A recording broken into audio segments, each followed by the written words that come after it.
notice, and this is the typical copyright.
We are now at section 8, geometry and trigonometry.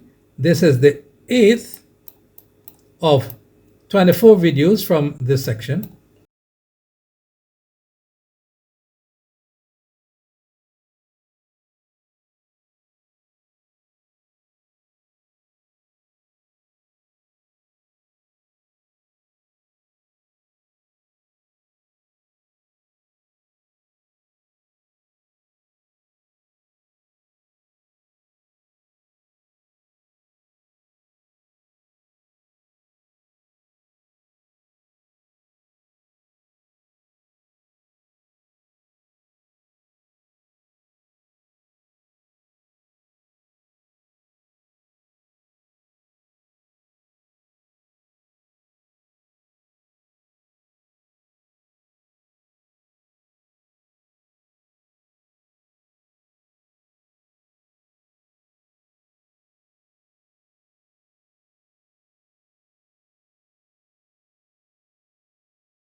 So as I just said, we have finished up to here for this section.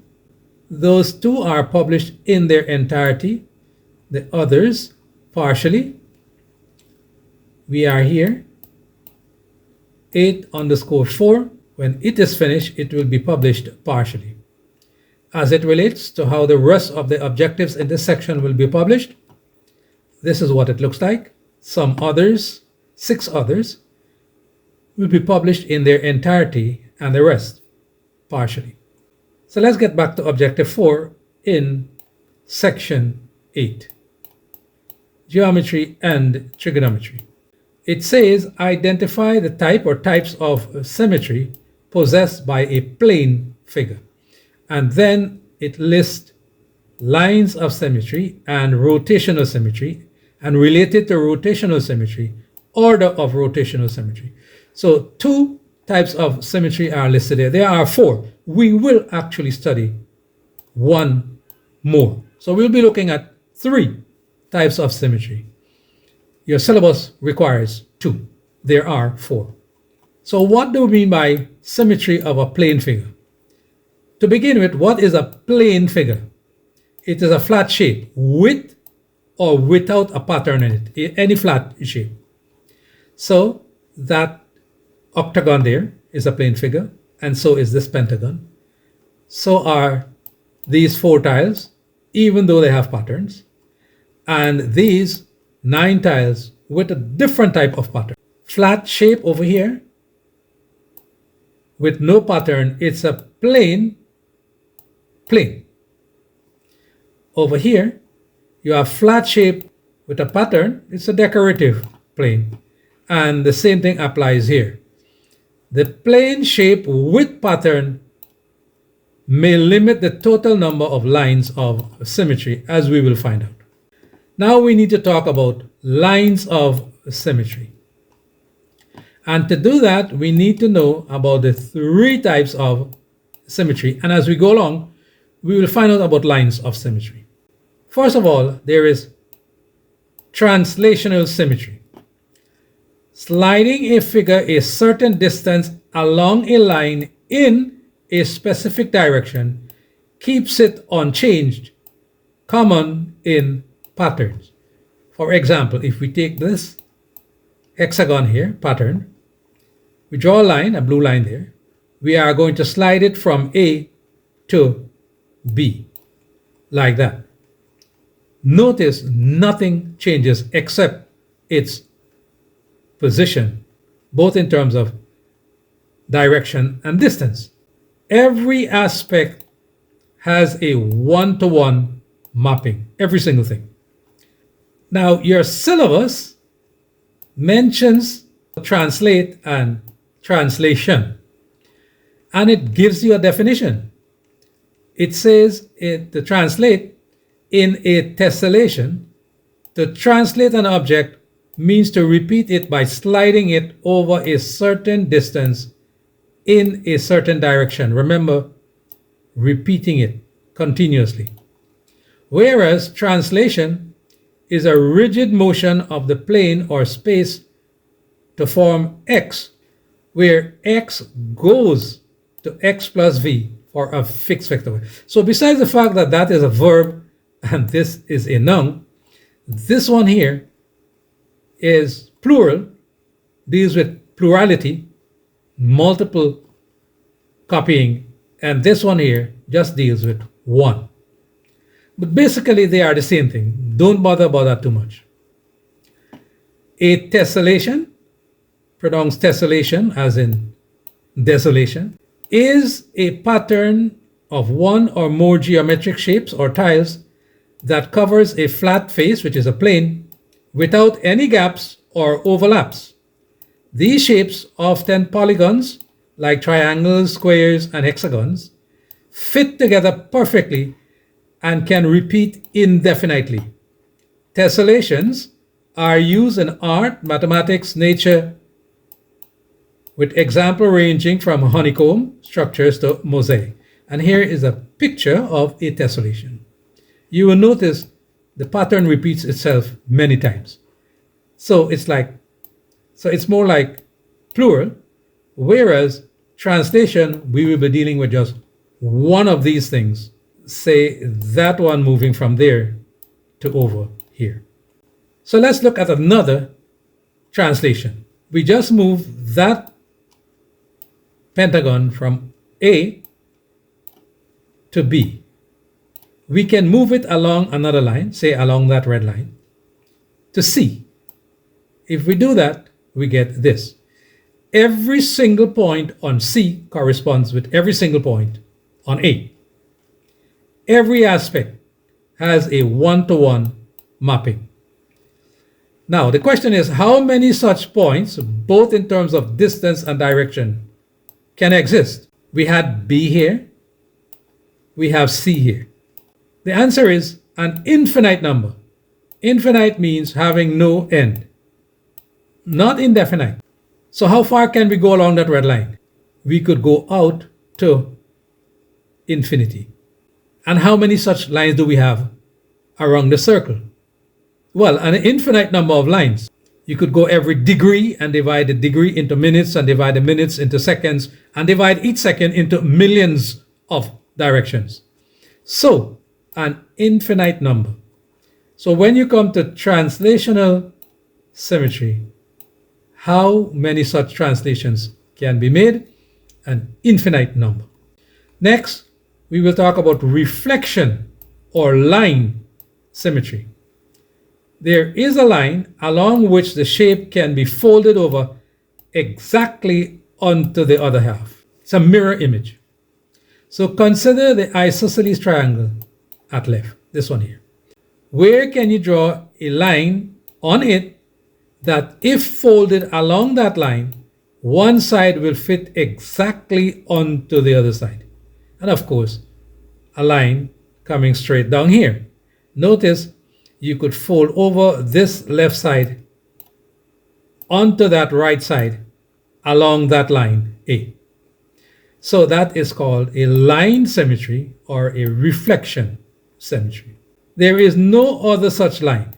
So the isosceles triangle is said to have one axis of line symmetry. Here is an isosceles triangle. This is 15 centimeters. This is 15 centimeters. This is 10.5 centimeters. As you already know, it has one axis of line symmetry. If you fold it like this, it will fold over onto itself. It has no other axis of line symmetry. If you draw a line like that from midpoint there to over here, and you attempt to fold it along that line,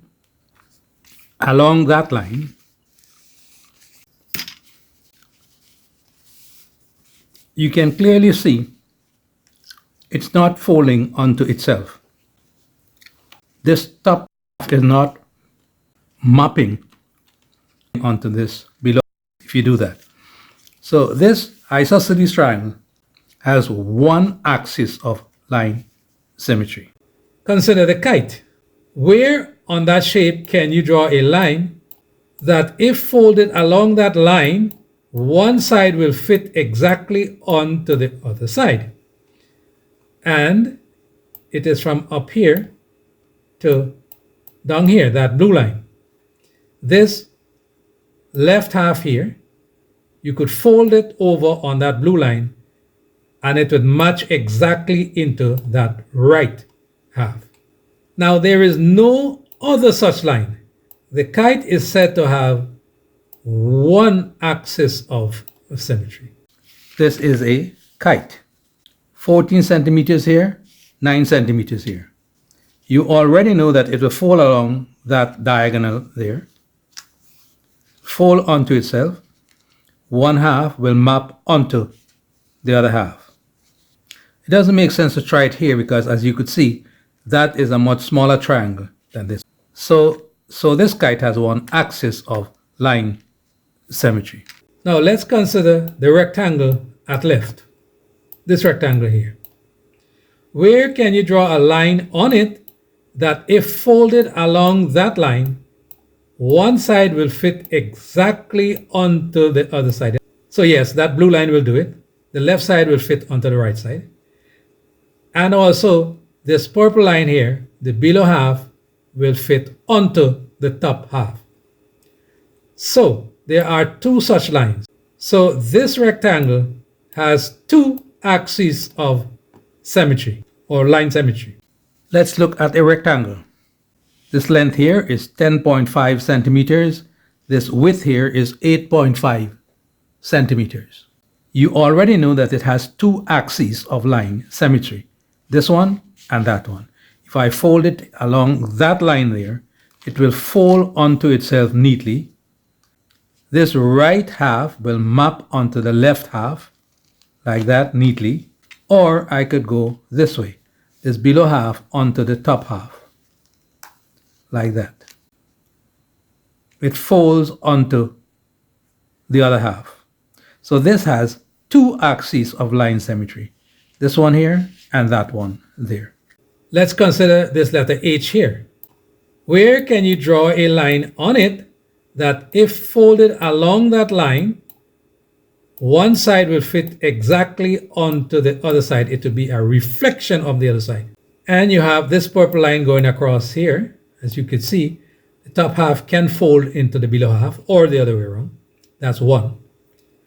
And then if you have a line coming down straight down here in the middle here, this left half can fold exactly into that right half. So there are two such lines. So this shape has two axes of symmetry, line symmetry. Let's consider this H shape here. As you already know, we have two axes of line symmetry. This left half will fold onto this right half like that. You could see it folds neatly, or this line here, that top half, will fall onto this below half like that. So this H shape has two axes of line symmetry or reflection symmetry. Consider the equilateral triangle shown at left. This is an equilateral triangle. Again, where can you draw a line on it that if folded along that line, one side will fit exactly onto the other side? That one will do it. Let's remove that and see if we have any more. That one will do it. Let's remove that and see if we have any more. That one will do it. That top half there will fit into this below half. So let's put back all three. As you can see, there are three such lines. So the equilateral triangle has three axes of line symmetry. Consider this equilateral triangle here. All sides measure 12 centimeters. You already know that this has three axes of line symmetry. If I fold it along this, that half will fall onto this half, like that. As you can see, it folds neatly. If I fold it along this line, that top half there will fall onto this below half like there, neatly, like that. And then if I fold it along that line there, like this, then that half there will fall onto this half down here. So let's see that again.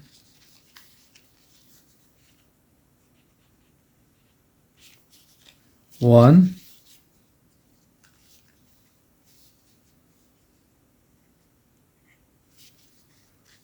two,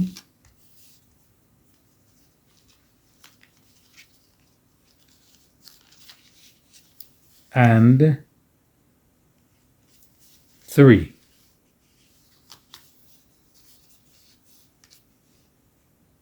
So this equilateral triangle has three axes of line symmetry or reflection symmetry.